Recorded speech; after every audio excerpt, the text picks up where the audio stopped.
saya lalui banyak perkara yang menyakitkan.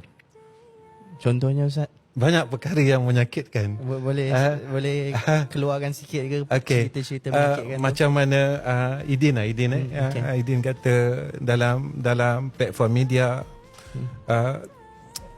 akan dikecam dan sebagainya. Perkara itu semua orang lalu. Cuma kekuatan yang saya pegang sampai hari ini, aku ada Allah. Walaupun minta maaf,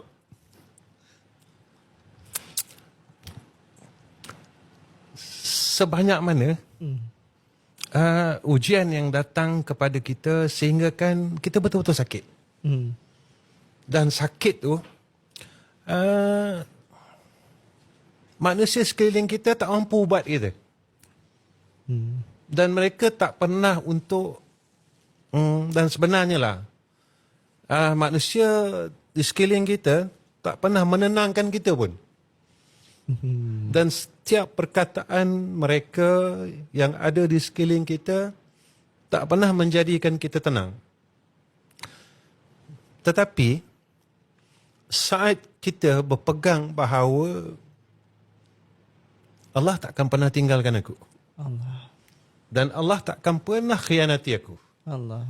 Dan Allah tak pernah menzalimi aku saat aku tewas.